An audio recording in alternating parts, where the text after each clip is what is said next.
Hello and good afternoon. आप लोग का स्वागत करते हैं आपके अपने YouTube channel the vision classes में। आज जो आपका एग्ज़ाम हुआ है 10th क्लास का साइंस का, उसका पहला शिफ्ट का आंसर की आज मैं लेकर के आया हूं। तो चलिए हम लोग देखते हैं किस बात की देर है। चलिए हम लोग देखते हैं और फटाफट हम लोग अपना आंसर मिलाएंगे ताकि जितने भी बच्चे बना करके आए एकदम धांसू बना करके आए। तो देखिए आप लोग अपना आंसर मिला लीजिए कि आपका आंसर कौन सा आंसर सही है और कितने आप लोग सही बना करके आए हैं। चलिए हम लोग अपने साथ देखते हैं आंसर की। तो आप लोग तैयार हैं? अगर तैयार हैं तो यस लिख करके आप लोग कमेंट करेंगे।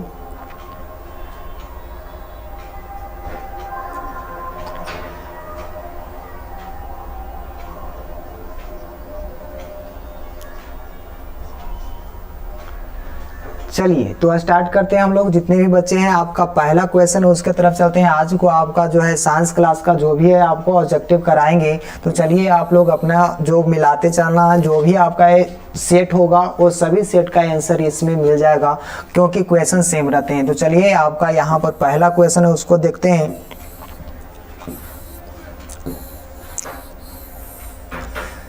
चलिए आपका जो पहला क्वेश्चन है साइंस का, जो पहला शिफ्ट का जो क्वेश्चन है उसको देखिए। पहला क्वेश्चन है कि निम्नलिखित में से किस लेंस को अभिसारी लेंस कहते हैं। जी हाँ, निम्नलिखित में से किस लेंस को अभिसारी लेंस कहते हैं। ऑप्शन आपका दिया जाता है अवतल लेंस को, उत्तल लेंस को, यहाँ उत्तल लेंस एवं अवतल लेंस दोनों को, या बाइफोकल लेंस को। यहाँ पर देखिएगा क्वेश्चन कहता है कि किस लेंस को अपसारी कहते हैं, यानी कि किरण को फैलाने वाला जो लेंस होगा वह कौन सा लेंस है। तो इसका सही आंसर हो जाएगा अवतल लेंस। याद रखिएगा अगर यही बात कहता कि अभिसारी करने की बात करता, अभिसारी किसकी लेंस, कौन सा लेंस को कहते हैं, तो वह कहता है आपका उत्तल लेंस को। तो यहाँ देखिए आपका सही आंसर हो जाएगा ए, अवतल लेंस आपका क्या होता है, अपसारी लेंस होता है, याद रखना है। अब चलिए आगे बढ़ते हैं। इसका जो आप लोग का सही सोल्यूशन मिल गया होगा।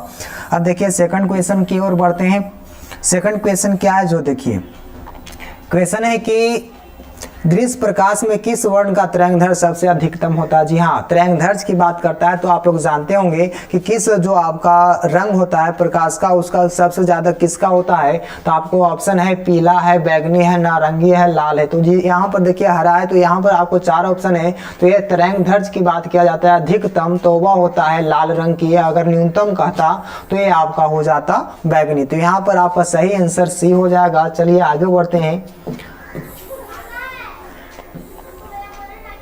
फिर देखिए आपका तीसरा प्रश्न है प्रतिरोध। प्रतिरोध का मान बढ़ाने के लिए आपका प्रतिरोधों को जोड़ना चाहना चाहिए। जी हाँ, प्रतिरोध का मान बढ़ाने के लिए प्रतिरोध को किस क्रम में जोड़ना चाहिए। तो प्रतिरोध अगर बढ़ेगा किस क्रम में, तो पार्श्व क्रम में, समांतर क्रम में, या आपका ए बी दोनों है और इनमें से कोई नहीं है। तो यहाँ पर देखिए आपका जो प्रतिरोध को बढ़ाना है तो आपको यहाँ पर क्या हो जाएगा कि हम लोग श्रेणी क्रम में जोड़ते हैं तो उसका प्रतिरोध का मान बढ़ जाता है। तो यहाँ पर देखिए आपका पार्श्व क्रम को ही आपका क्या कहते हैं, समांतर क्रम कहते हैं। तो यहाँ पर ऑप्शन में है ए और बी दोनों। तो यहाँ पर आपका क्या हो जाएगा, ऑप्शन डी हो जाएगा।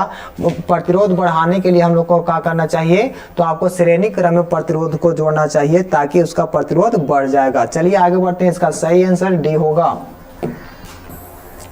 अब यहाँ देखिए आपका 4 नंबर प्रश्न है उसको देखते हैं। प्रश्न है आपका कि किस उपकरण में धन और ऋण का चिन्ह नहीं होता है। तो यहाँ देखिएगा किस उपकरण में आपका धन और ऋण का चिन्ह नहीं होता है। जल्दी से आपको बताना है कि इसका सही आंसर क्या हो जाएगा। तो जितने भी बच्चे आप लोग देख रहे हैं, चलिए देखते हैं कि आपका सही आंसर क्या होगा। तो किस क्रम में जो आपका होता है, तो इसमें देखिएगा विद्युत सेल होता है, उसमें आपका क्या होता है, आपका धन एवं ऋण का जो चिन्ह होता है वह नहीं होता है। तो यहाँ देखिए नहीं की बात की जा रही है, तो इसका सही आंसर आपको देखना होगा। यहाँ पर विद्युत सेल होता है, आपका बैटरी वाली बात कर रहे हैं तो उसमें आपका क्या होता है कि होता है। तो यहाँ आपका क्या होता है, वोल्ट मीटर में प्लस माइनस का चिन्ह होता है। यहाँ देखिए आपका सही आंसर क्या होगा, तो ये कुंडली है वह उसमें नहीं होता, याद रखिएगा। आगे बढ़ते हैं।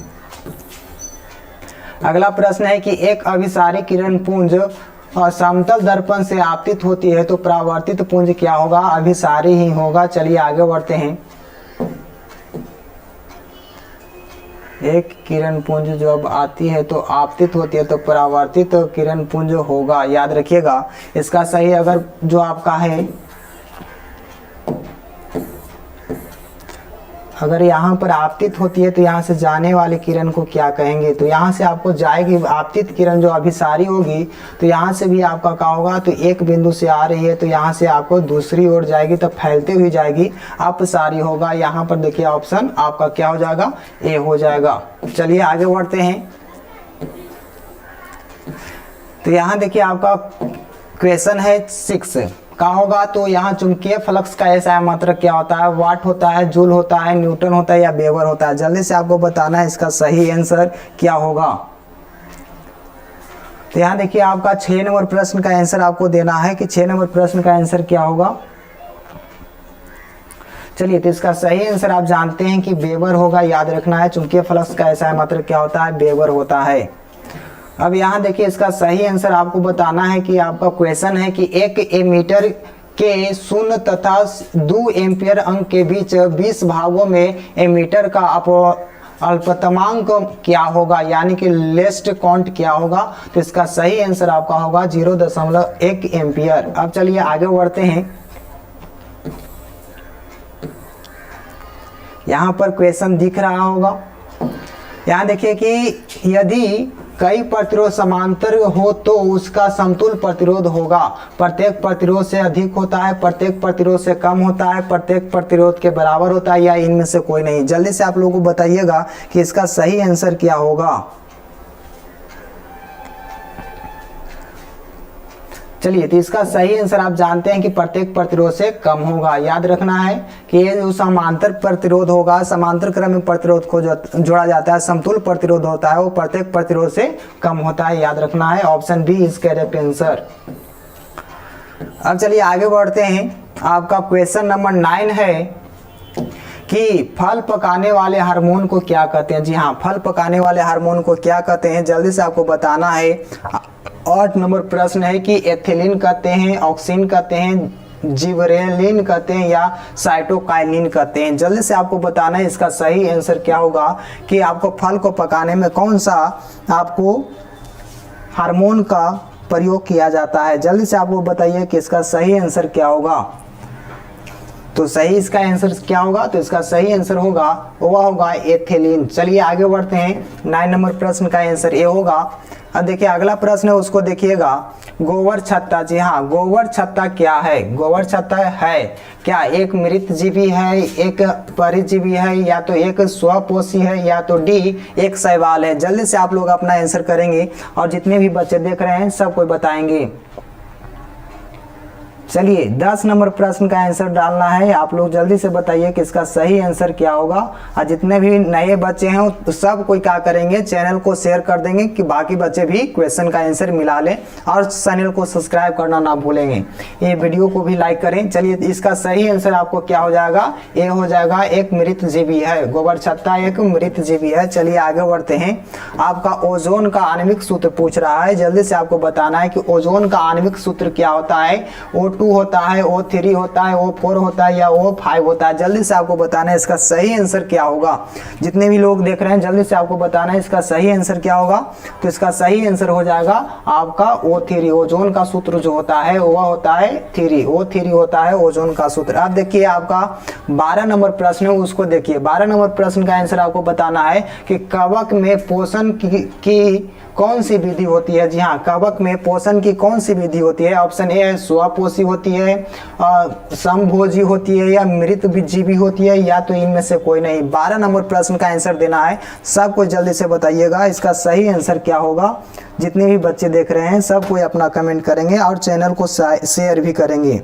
आप लोग शेयर नहीं करते हैं, बड़ा तकलीफ होता है। जितने भी बालक देख रहे हैं सब कोई बताएंगे कि आपका क्या है। तो क्वेश्चन कवक में पोषण जो है आपका कौन सी विधि से किया जाता है। तो जल्दी से आप लोग बताइए कि इसका सही आंसर क्या होगा।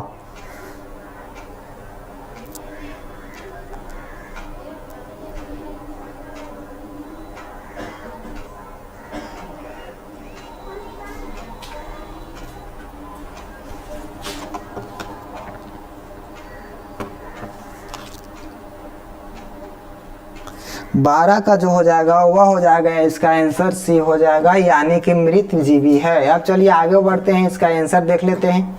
अब इसका आंसर तो देख लिए हम लोग। देखिए 13वां प्रश्न को देखते हैं। पारिस्थितिकी तंत्र में ऊर्जा का प्रवाह होता है। जी हाँ, पारिस्थितिकी तंत्र में ऊर्जा का प्रवाह होता है। जल्दी से आपको बताना है 13 नंबर प्रश्न का आंसर कि पारिस्थितिकी तंत्र में ऊर्जा का प्रवाह होता है। एक दिशीय होता है, द्विदिशीय होता है, बहुदिशीय होता है या एक चक्रीय होता है। जल्दी से आपको बताना है कि इसका सही आंसर क्या हो जाएगा।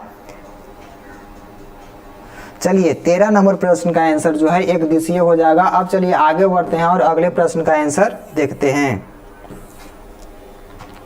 प्रश्न है कि मानव में कितने कोष्ठक पाए जाते हैं। जी हाँ, मानव में कितने कोष्ठक पाए जाते हैं, जल्दी से आप लोग बताइए। मात्र एक बच्चे देख रहे हैं।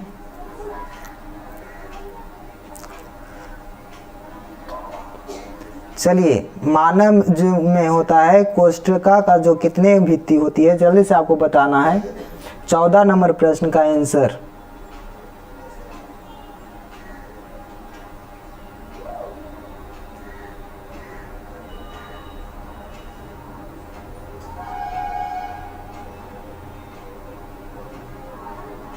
चलिए 14 का डी हो जाएगा, यानी ऑप्शन आपका क्या है 4 होगा। मानव में कुल कोष्ठकों की संख्या 4 होती है। अब चलिए आगे बढ़ते हैं। अगला प्रश्न है कि विकासीय दृष्टिकोण से हमारी किससे अधिक समानता होती है। जी हाँ, आपको यहाँ पर विकासीय दृष्टिकोण से आपका हमारी किससे सबसे अधिक समानता होती है, तो वह होती है आपका ऑप्शन ए है चिंपैंजी है, बी है मकड़ी है, ए आपका डी है ओरंग उटान या तो जीवाणु। जल्दी से आपको बताना है इसका सही आंसर जो होगा वो आपको बताना है। जल्दी से आप लोग बताइए, नहीं तो मैं बता दूंगा। तो इसका सही आंसर चिंपैंजी होगा। Option A is correct answer. क्या करते हैं तो यहाँ देखिए अगला क्वेश्चन है कि दूध से दही बनाने में निम्नांकित में से कौन सी अभिक्रिया होती है। जल्दी से आपको बताना है कि निम्नांकित में कौन सी अभिक्रिया होती है, तो वह होती है किण्वन अभिक्रिया। आपका आंसर भी सही है। अब चलिए आगे बढ़ते हैं, अगला प्रश्न को देखेंगे। प्रश्न है पोटेशियम की परमाणु संख्या कितनी होती है। परमाणु संख्या 19 है, तो इसकी संयोजकता क्या है। जल्दी से आपको बताना है कि पोटेशियम की परमाणु संख्या 19 है, तो इसकी संयोजकता कितना होता है। 1 होता है, 2 होता है, 3 होता है, 4 होता है। जल्दी से आपको बताना है, इसका सही आंसर हो जाएगा वह होगा 1, याद रखिएगा। अब चलिए आगे बढ़ते हैं, अगले प्रश्न को देखेंगे। प्रश्न नंबर आपका क्या है 18। जी हाँ, 18 नंबर प्रश्न का आंसर बताना है कि एल्केन का सूत्र होता है। जी हाँ, एल्केन का सूत्र क्या होता है। CnH2n होता है या CnH2n+2 होता है, या तो आपको CnH2n-2 होता है, या इनमें से कोई नहीं। जल्दी से आपको बताना है, इसका सही आंसर हो जाता है ऑप्शन बी। याद रखिएगा ऑप्शन बी होगा। 18 नंबर प्रश्न का आंसर बी होगा। अब चलिए बुआ के आपका क्वेश्चन है 19 में क्या कह रहा है कि फ्लोरीन की परमाणु संख्या कितनी होती है। जल्दी से आपको बताना है 9 होता है, 19 होता है, या तो 29 होता है, या तो 39 होता है। जल्दी से आपको बताना है कि 9 जो आपका 19 नंबर प्रश्न है उसका सही आंसर आपको बताना है कि फ्लोरीन का परमाणु संख्या कितनी होती है, तो वह होती है आप जानते हैं कि 9 होता है। Option A is correct answer. चलिए आगे बढ़ते हैं, अगले प्रश्न को भी देखेंगे। प्रश्न है कि कोई विलयन लाल लिटमस को नीला कर देता है, तो इस विलयन का पीएच मान क्या होगा। 7 होगा, या तो 7 से अधिक होगा, 7 से कम होगा, या इनमें से कोई नहीं। जल्दी से आपको बताना है और आप लोग शेयर भी करें।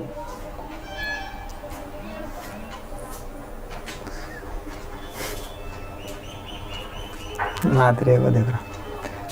चलिए इसका सही आंसर हो जाएगा 7 का सी। 7 से कम होता है। 20 नंबर प्रश्न का आंसर बी होगा, सी होगा, 7 से कम होगा जी।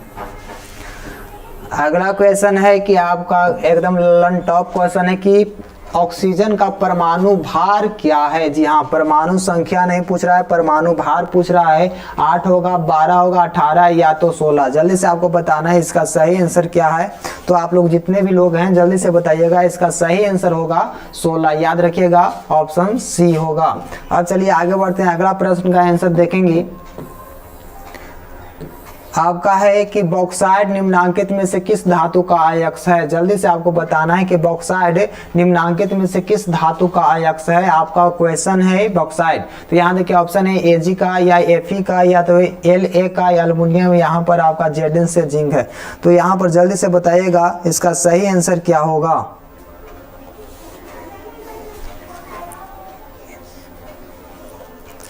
तो चलिए इसका सही आंसर जो है वह होगा अल्युमिनियम। बॉक्साइड किसका है तो अल्युमिनियम का है। अगर पूछ देता कि हेमाटाइट किसका है तो लोहा का है। चलिए आगे बढ़ते हैं, अगले प्रश्न को देखेंगे हम लोग। 23 नंबर प्रश्न है, उसको देखिएगा। धातु की क्रियाशीलता का सही क्रम क्या है तो आपको बताना है। तो इसका सही जो आंसर हो जाएगा वह हो जाएगा option D is correct answer, यानी कि आपका बढ़ते क्रम घटते क्रम में आपको बताना है। याद रखिएगा घटते क्रम में। यहाँ देखिए आगे बढ़ते हैं, अगला प्रश्न है कि आपको यहाँ पर दिया गया है निम्नलिखित में से किस प्रकार की अभिक्रिया है। जल्दी से आपको बताना है। तो इसका सही आंसर आपको चूज करना है। यहाँ देखिएगा कि आपका ऑप्शन है संयोजन, आपका विघटन, विस्थापन या तो द्विविस्थापन। तो इसका सही जो आंसर होगा वह हो जाएगा विस्थापन। याद रखिएगा option C is correct answer. अब चलिए आगे बढ़ते हैं, अगले प्रश्न को देखेंगे। प्रश्न है कि रक्त का लाल रंग निम्नांकित में से किस प्रोटीन की उपस्थिति के कारण होता है। जी हाँ, 25 नंबर प्रश्न का आंसर है, उसको बताना है कि 25 नंबर प्रश्न का आंसर जो है कि रक्त का लाल रंग निम्नांकित में से किस प्रोटीन के कारण होता है तो वह होता है हीमोग्लोबिन। याद रखिएगा हीमोग्लोबिन के कारण होता है। अब चलिए आपका 26 नंबर प्रश्न है कि क्लोरोफिल। जी हाँ, क्लोरोफिल वर्णक का रंग कैसा होता है। जी उसका जो क्लोरोफिल आप जानते हैं कि क्लोरोफिल में क्या होता है तो मैग्नीशियम आपका धातु पाया जाता है। तो इसका जो वर्णक होता है वह कैसा होता है तो वह होता है हरा। याद रखिएगा option D is correct answer. अब देखिए अगला प्रश्न है, उसको देख लेते हैं हम लोग। दांत का कठोरतम भाग होता है। जी हाँ, दांत का कठोरतम भाग क्या होता है जल्दी से आपको बताना है, जितने भी लोग देख रहे हैं।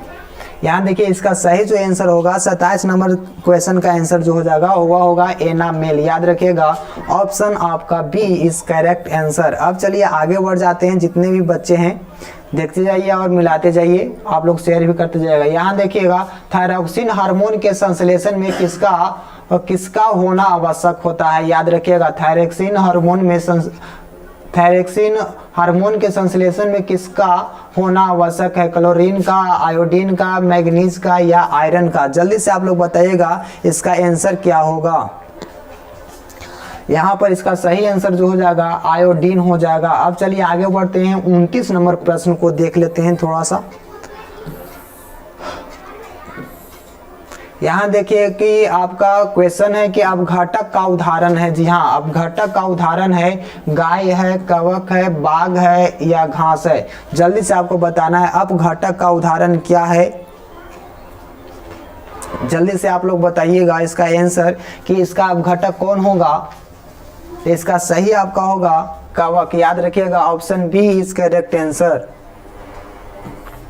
अब चलिए आगे बढ़ जाते हैं, अगले प्रश्न को देखेंगे। प्रश्न है कि पृथ्वी का ऊर्जा का प्रमुख स्रोत क्या है। जी हाँ, पृथ्वी पर जो ऊर्जा का प्रमुख स्रोत है या मुख्य स्रोत है वह क्या है। कोयला है, लकड़ी है, पानी है या तो सूरज है। तो जल्दी से आप लोग इसका आंसर मिला लीजिएगा, इसका आंसर छूटना नहीं चाहिए। तो इसका सही आंसर होगा वह होगा सूर्य। याद रखिएगा option D is correct answer.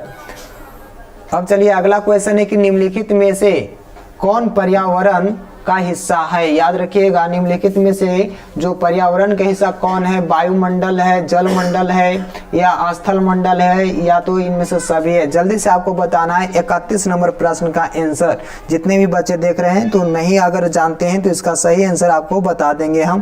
तो इसका जो सही आंसर है वह आपको क्या होता है तो इनमें से सभी हो जाएगा। ऑप्शन डी आपका क्या होगा तो पर्यावरण के लिए सभी कुछ मौजूद होना चाहिए, तभी आपका पर्यावरण शुद्ध होता है। अब चलिए आगे बढ़ते हैं, अगला जो क्वेश्चन है कि एक वन पारिस्थितिकी तंत्र में कितने पोषी स्तर होते हैं। जी हाँ, एक वन पारिस्थितिकी तंत्र में आपका कितने पोषी स्तर होते हैं। इसका सही आंसर आपको बताना है। ऑप्शन ए है 1, बी है 2, सी है 3 और डी है 4। तो इसका सही आंसर जो हो जाएगा आप लोग जानते हैं, इसका सही आंसर आपका 4 हो जाएगा। अब चलिए आगे बढ़ते हैं, हाइड्रोकार्बन। जी हाँ, यहाँ देखिए कि हाइड्रोकार्बन नहीं, यहाँ कार्बन हाइड्रोजन से संयोग कर क्या बनाता है आप लोग जानते होंगे। इसका सही आंसर होगा hydrocarbon. Option C is correct answer. चलिए अगला क्वेश्चन है उसको देखिएगा। 34 नंबर प्रश्न है कि बोरॉन एवं एल्युमिनियम आवर्त सारणी के किस वर्ग के तत्व हैं। जी हाँ, बोरॉन और एल्युमिनियम किस तत्व का जो आपका है, इसका आंसर आपको बताना है। ऑप्शन ए है 10 का, यहाँ पर देखिए 17 का, 13 का या 3 का। तो जल्दी से आप लोग इसका आंसर बताइएगा। इसका जो सही आंसर जो हो जाएगा वह 13 हो जाएगा, यानी कि आपका क्या है, बोरोन और एल्युमिनियम आवर्त सारणी में 13वें वर्ग में आता है। चलिए आगे बढ़ते हैं।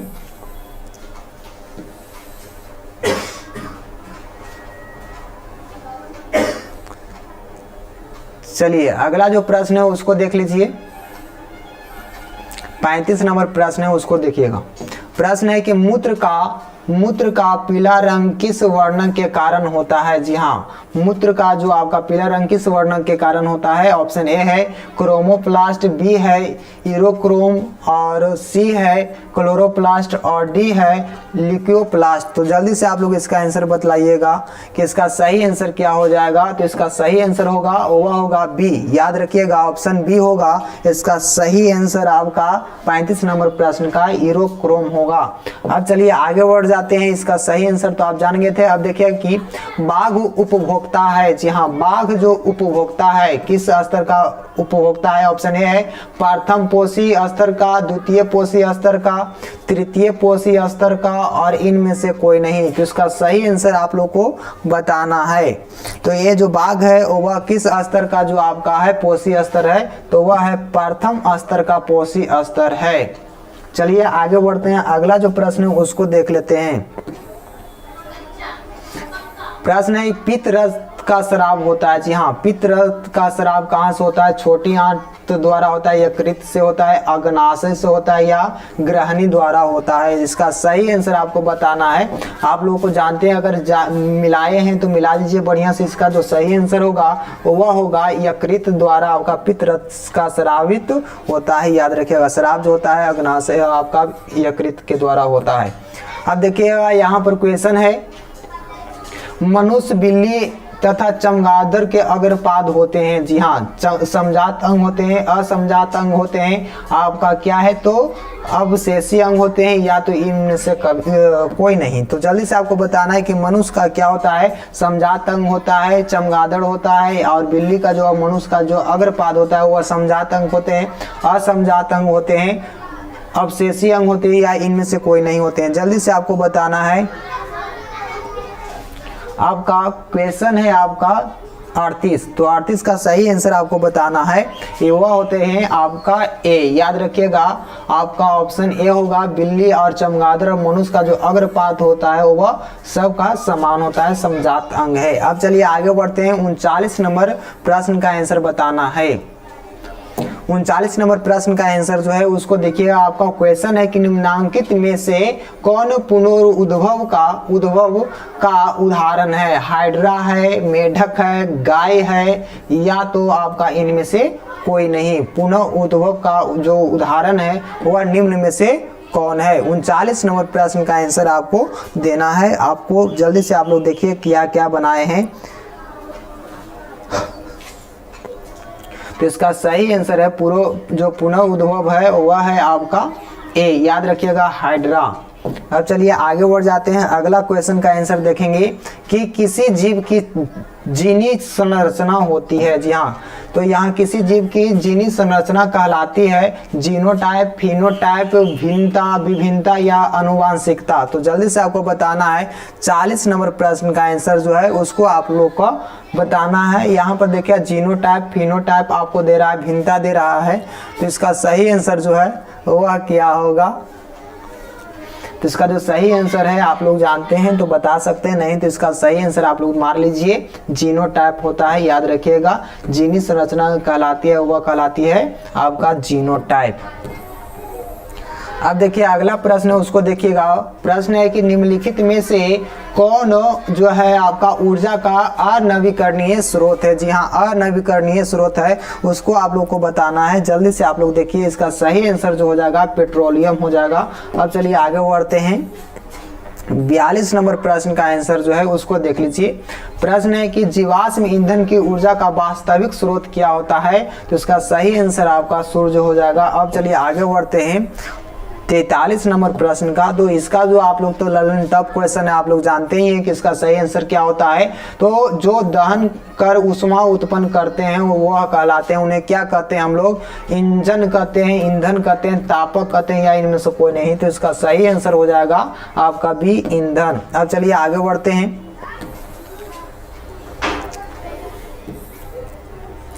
यहाँ देखिए प्रश्न है कि यूरो 2 का संबंध किससे है। याद रखिएगा, वायु प्रदूषण से है, आपका मृदा प्रदूषण से है, आपका जल प्रदूषण से है, या इनमें से कोई नहीं। तो इसका सही जो आंसर होगा वह होगा ए, याद रखिएगा, वायु प्रदूषण से हो जाएगा। अब चलिए आगे बढ़ते हैं, अगला प्रश्न को देख लेते हैं।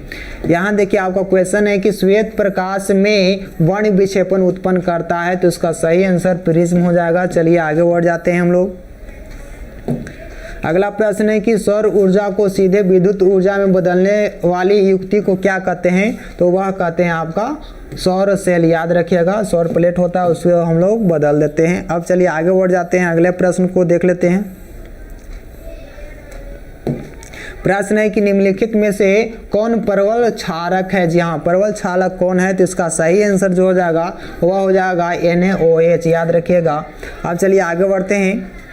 अगला जो प्रश्न है वह क्या है, तो सूक्ष्म वर्ग का रासायनिक सूत्र क्या होता है, जल्दी से आप लोग बताइए। तो इसका जो सही आंसर हो जाएगा वह है आपका बी, CO2। याद रखिएगा, ऑप्शन बी हो जाएगा CO2। अगला प्रश्न है उसको देखिएगा। निम्नलिखित में से किससे रंध्र के छिद्र घिरे रहते हैं। जी हाँ, इसका सही आंसर आपको देखिएगा, ये आपका क्यूटिकल या गार्ड के कोशिका से, या तो बात रंध्रों से, या तो इनमें से कोई नहीं। इसका सही आंसर क्या हो जाएगा, तो गार्ड कोशिका के द्वारा होता है। ऑप्शन आपका बी करेक्ट है। अब चलिए आगे बढ़ते हैं। अगला प्रश्न है उसको देखिएगा। यहाँ पर क्वेश्चन है कि कौन सी, जी हाँ, कौन सी गैस श्वसन क्रिया में मुक्त होती है, यानी कि छोड़ा जाता है। तो इसका सही आंसर आपका क्या हो जाएगा, यहाँ पर ये है CO2 हो जाएगा। याद रखना है, कार्बन डाइऑक्साइड। अब चलिए आगे बढ़ जाते हैं, अगला प्रश्न को देखते हैं। प्रश्न नंबर आपका 51 है, उसको देख लेते हैं। निम्नलिखित में से किस रंग की प्रकाश किरण प्रकाश संश्लेषण के लिए सबसे ज्यादा प्रभावी है। जी हाँ, याद रखिएगा, इसका सही आंसर आपको बताना है कि निम्नलिखित में से किस रंग की प्रकाश किरण प्रकाश संश्लेषण के लिए सबसे अधिक प्रभावी होता है। इसको आप लोग देखिए, लाल रंग का, नीला रंग का, पीला रंग का, या तो आपका नीला रंग का। इसका सही आंसर आपको बताना है, तो इसका सही आंसर हो जाएगा वह हो जाएगा लाल। याद रखिएगा जी। अब चलिए आगे बढ़ते हैं, अगला प्रश्न है, जल्दी से आप लोग मिलाते चल रहे हैं ना।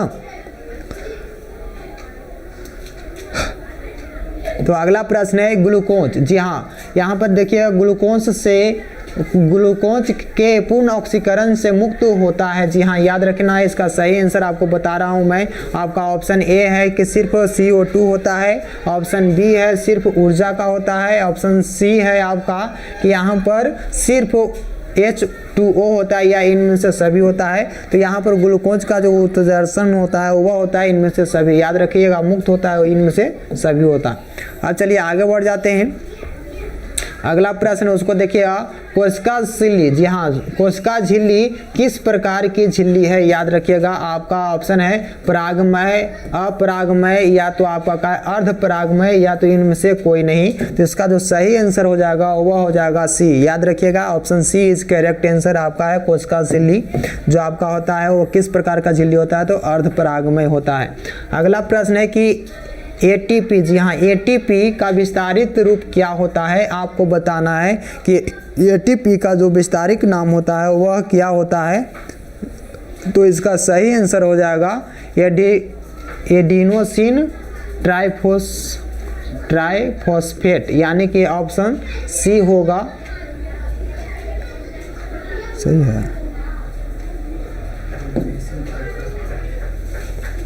चलिए इसका सही आंसर आप जानते हैं कि इसका सही आंसर सी हो जाएगा। अब चलिए आगे बढ़ जाते हैं, अगले प्रश्न को देखेंगे। प्रश्न नंबर 55। प्रश्न है कि स्टार्च की उपस्थिति की जांच के लिए किस विलयन का उपयोग किया जाता है। जी हाँ, जो आपका स्टार्च की उपस्थिति के लिए किस विलयन का आपका उपयोग करते हैं, आयोडीन की करते हैं, सैफेनिन की करते हैं, या तो इयोसिन की करते हैं, या तो मेथिलनिन ब्लू को करते हैं। तो जल्दी से आप लोग देखिएगा, इसका सही आंसर हो जाएगा, वह होता है, हम लोग जानते हैं कि आयोडीन होता है।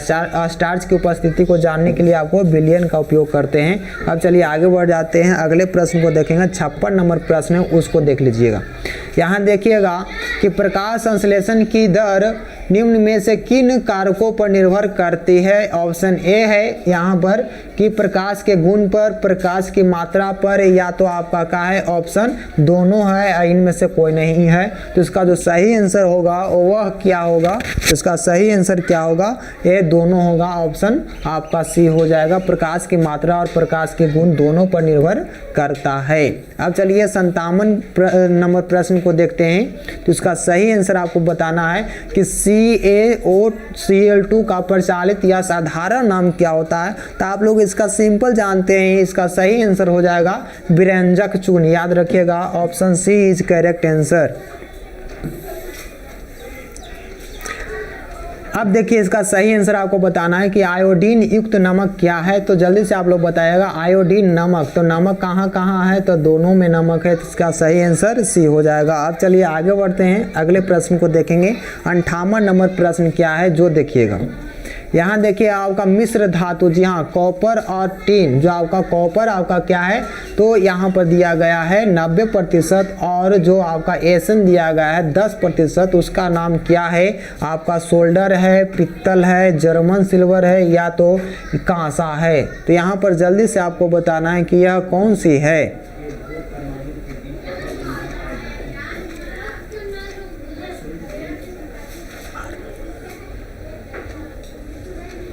तो इसका सही आंसर जो हो जाएगा वह हो जाएगा सोल्डर। याद रखिएगा, ऑप्शन ए होगा। अब चलिए आगे बढ़ते हैं। ऑक्सीजन गैस के एक अणु के 2 परमाणुओं के बीच कितने अवंध होते हैं, आपको बताना है। जल्दी से आप लोग बताइएगा कि ऑक्सीजन के जो आपका होता है वह कितने अवंध होते हैं। तो यहाँ पर हो जाएंगे आपका 2। याद रखिएगा, ऑप्शन 2। अब यहाँ देखिएगा यशद पुष्प क्या है। जी हाँ, यशद पुष्प क्या है, तो यहाँ पर देखिएगा ZnO है, ZnS है, ZnCl2 है, या तो ऑप्शन डी है ZnSO4 है। तो इसका सही आंसर होगा ZnO। याद रखिएगा, ऑप्शन आपका ए सही है। अब चलिए आगे बढ़ते हैं, अगला प्रश्न को देख लेते हैं। प्रश्न नंबर आपका क्या है, 62 है। उच्च बसीय अम्लों के सोडियम लवण कहलाते हैं। जी हाँ, उच्च बसीय अम्लों के सोडियम लवण कहलाते हैं। तो ऑप्शन ए है रबड़, बी है प्लास्टिक, सी है साबुन, और डी है अपमार्जक। तो इसका जो सही आंसर हो जाएगा वह हो जाएगा साबुन। याद रखिएगा, ऑप्शन आपका सी सही है। अब चलिए आगे बढ़ जाते हैं, 63 नंबर प्रश्न को देखते हैं। यहाँ पर देखिएगा, आप लोग जानते हैं कि निम्नलिखित में से, जी हाँ, निम्नलिखित में से कार्बोनिल समूह का संकेत है। जी हाँ, कार्बोनिल समूह का जो संकेत है वह क्या है। तो इसमें आपका कार्बोनिल समूह में जो आपका क्या होता है, डबल बॉन्ड होता है, CO हो जाएगा। यहाँ पर आपका क्या हो जाएगा, ऑप्शन आपका सी हो जाएगा। अब चलिए आगे बढ़ते हैं, अगला जो प्रश्न है 64 नंबर प्रश्न को देख लेते हैं। प्रश्न नंबर 64 है, उसको देखिए। निम्नलिखित में कार्बनिक यौगिक में कौन सा यौगिक एल्काइन का है। याद रखिएगा, तो इसका जो आपका सही आंसर होगा मीथेन। याद रखिएगा, ऑप्शन बी। अब चलिए आगे क्वेश्चन है, उसको देख लेते हैं। 65 नंबर प्रश्न है। तो 65 नंबर प्रश्न में है कि किस दर्पण की फोकल दूरी चिन्हों की परिपाटी के अनुसार ऋणात्मक मानी जाती है। यहाँ किस दर्पण की बात कर रही है, तो वह हो जाएगी अवतल दर्पण। Option B is correct answer. अब देखिए आगे बढ़ते हैं। अवतल दर्पण में आवर्धित काल्पनिक प्रतिबिंब बनने के लिए वस्तु को कहां पर रखा जाता है? तो इसका जो सही आंसर हो जाएगा फोकस और ध्रुव के बीच, याद रखिएगा ऑप्शन ए होगा। अब देखिए आगे बढ़ते हैं, अगला जो प्रश्न है उसको देख लेते हैं। 66 हो गया, अब 67 की ओर बढ़ते हैं। यहाँ देखिए ये तो आपका क्वेश्चन तो मत पूछिए। तो प्रकाश के अपवर्तन के कितने नियम होते हैं? तो 2 नियम होते हैं। चलिए आपका आगे बढ़ जाते हैं। यहाँ देखिए ये भी आपका कहा है तो बहुत अच्छा क्वेश्चन है कि किसी माध्यम के अपवर्तनांक का मान ज्ञात करने के लिए आपका क्या कर रहा है? तो फार्मूला दे रहा है, तो साइन आई बटा साइन आर हो जाता है, ऑप्शन ए हो जाएगा। अब चलिए आगे बढ़ते हैं। अगला जो प्रश्न है यहाँ पर देखिए ये भी आपका क्वेश्चन बढ़िया है कि लेंस की क्षमता का ऐसा मात्रा क्या होता है? तो डायोप्टर मारो, ऑप्शन डी हो जाएगा। अगला जो प्रश्न है यहाँ पर देखिए कि आपका क्वेश्चन है कि अवतल लेंस में आवर्धन m बराबर होता है, m बराबर आपका होता है लेंस में v बाई यू, याद रखिएगा। अगर यही दर्पण में कहता आवर्धन तो v जो आपका होगा माइनस में यहाँ पर ऐसा हो जाता है, तो यहाँ पर ऑप्शन आपका क्या होगा? सी हो जाएगा, option C is correct answer. अब चलिए 71वें प्रश्न की ओर बढ़ते हैं। प्रश्न नंबर 71 है, उसको देख लेते हैं। हीरे का अपवर्तनांक कितना होता है? जी हाँ, मैं आज ही पढ़ाया था सुबह में कि हीरे का अपवर्तनांक होता है वह क्या होता है कि 2.42 होता है, ऑप्शन डी हो जाएगा। अब चलिए आगे बढ़ते हैं। यहाँ देखिए कि आपका ये भी क्वेश्चन बहुत बढ़िया है कि प्रिज्म कितने सतहों से घिरा होता है? तो वह जो आपका प्रिज्म ऐसा पाते हैं तो 1 2 3 4 पीछे 5, ए आपका क्या हो जाएगा? ऑप्शन डी हो जाएगा। आगे बढ़िए, आपका 72 नंबर जो प्रश्न है उसको देखिएगा। 72, अभिक्रिया जिसमें आयनों का आदान प्रदान कहलाती है। जी हाँ, जो वैसी अभिक्रिया जिसमें क्या होता है तो आयनों का आदान प्रदान कहलाती है, वह क्या कहलाती है? उसका आंसर आपको देखना है। तो इसका सही आंसर जो हो जाएगा वह हो जाएगा आपका अभिस्थापन, याद रखिएगा, option A is correct answer. आगे बढ़िए, अगला जो प्रश्न है उसको देखिएगा। यहाँ पर कह रहा है क्वेश्चन संतुलित नहीं है, निम्नलिखित में से कौन समीकरण संतुलित नहीं है? तो ऑप्शन आपका क्या हो जाएगा? डी हो जाएगा। यहाँ पर देखिए आपको डी इस प्रकार से हो जाएगा क्योंकि यहाँ पर देखिए आपको क्या कर रहा है कि यहाँ आपका क्या है तो NO3 है, तो यहाँ 6 गो आपका क्या है ऑक्सीजन है। यहाँ आपको देखिए 1 2 3 हुआ, 3 2 5 वो यहाँ का है तो असंतुलित ऑक्सीजन है, तो यहाँ पर आपका ऑप्शन डी हो जाएगा। 74 नंबर प्रश्न है उसको देखिएगा। कह रहा है कि किसी भी उदासीन विलयन का मान क्या होता है? 0 होता है, 4 होता है, 7 होता है, या तो ये आपका ऑप्शन डी है। तो जल्दी से बताएगा, ऑप्शन डी में 14 है, तो इसका जो सही आंसर हो जाएगा वह 7 होता है। 7 से कम होता है उसे अम्ल कहते हैं और 7 से अधिक होता है उसे क्षार कहते हैं। चलिए आगे बढ़ते हैं, अगले प्रश्न को देखते हैं। प्रश्न है आपका 76। जी हाँ, 76 नंबर प्रश्न है कि निम्नांकित में से प्राकृतिक सूचक कौन है? जी हाँ, फेनोफैथैलिन, या तो आपका क्या है? ऑप्शन बी है हल्दी, सी है मेथिन ऑरेंज और डी है इनमें से कोई नहीं। तो आपको 76 नंबर जो प्रश्न है उसका आंसर आपको देना है कि उसका सही आंसर क्या हो जाएगा।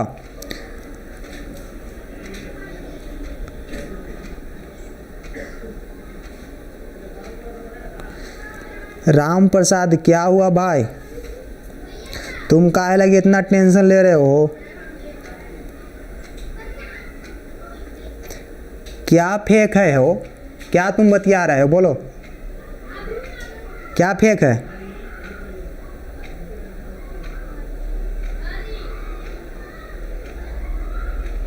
क्या फेक है बोलो तो पहले, तुम क्या बोलना चाहते हो?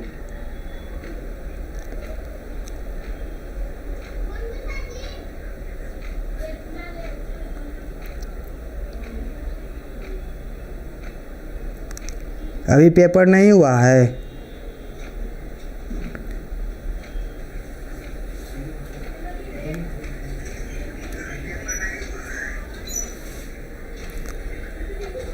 जा कर के देखो बढ़िया से कि पेपर हुआ है कि नहीं। पढ़ना लिखना है नहीं और बिना क्वेश्चन देखे ही आ करके बतियाते हो तुम लोग। और टाइम वेस्ट हो रहा है, गधे रह गया दम। इतना मेहनत करके आ रहे हैं, तुम लोगों को लग रहा है फेक है। चलिए आगे बढ़ते हैं। तो 76 नंबर जो प्रश्न है उसको देखेंगे आप लोग। जल्दी से आप लोग बताइए।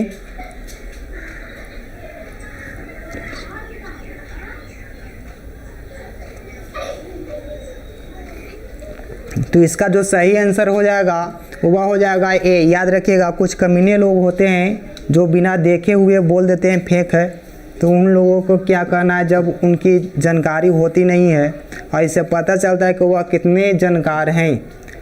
तो यहाँ देखिएगा धोबिया सोडा का रासायनिक सूत्र क्या होता है, तो इसका सही से आप लोग जानते हैं कि इसका सही आंसर हो जाता है Na2CO3 और 10H2O।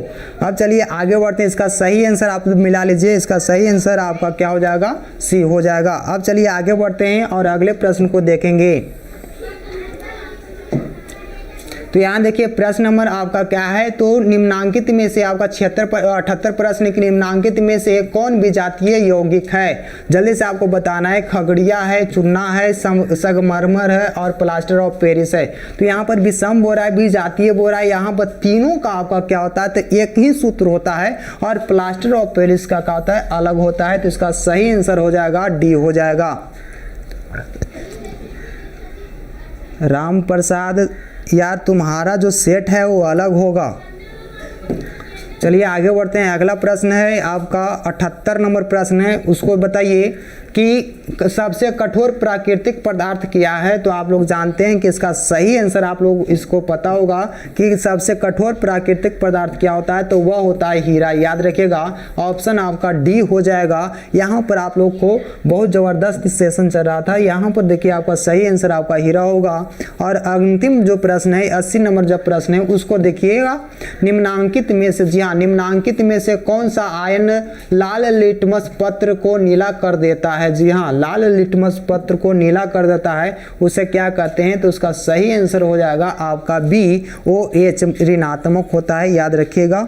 और यहाँ पर आपका क्या होता है, 80 जो क्वेश्चन थे उनको हम सोल्यूशन करा दिए। आप लोग बेहतर तरीका से अगर जितने भी बच्चे देखें वो अपना मिला लीजिएगा और अपने कमेंट बॉक्स में आंसर करेंगे कि आपका कितना सही हुआ है।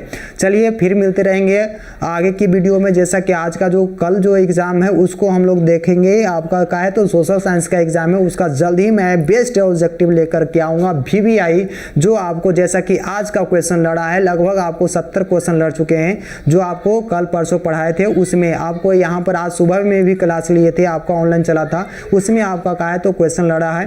तो यहाँ देखिए आपका जो क्वेश्चन यहाँ पर जो आ रहे हैं बहुत अच्छा क्वेश्चन है, हल्का क्वेश्चन आ रहा है। और जो आपका अगला जो क्लास आएगी आपका सोशल साइंस का होगा, और देखिए आपका सेकंड शिफ्ट वाला क्वेश्चन आएगा तो उसका भी मैं सोल्यूशन डालूंगा। आंसर से आप लोग आंसर शीट मिला लीजिएगा। तब तक के लिए आप लोग जो भी है बढ़िया तरीका से तैयारी करिए, कल का तैयारी करिए, ताकि आपका जो भी है अच्छा कल का हो परफॉर्मेंस। आप लोग का तहे दिल से धन्यवाद, जितने भी लोग बनाए हैं बहुत बढ़िया।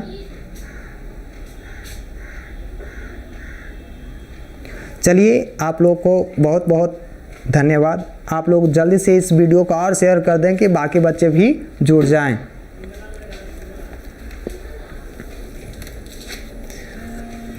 जो लोग फेंकने वाले होते हैं वो तो फेंकते ही रहते हैं, पता ही हैगा कि सबको बीच में टांग अड़ाता है। जो कम बुद्धि वाला होता है उसको तो पता ही है कि ज़्यादा बोलता है आदमी।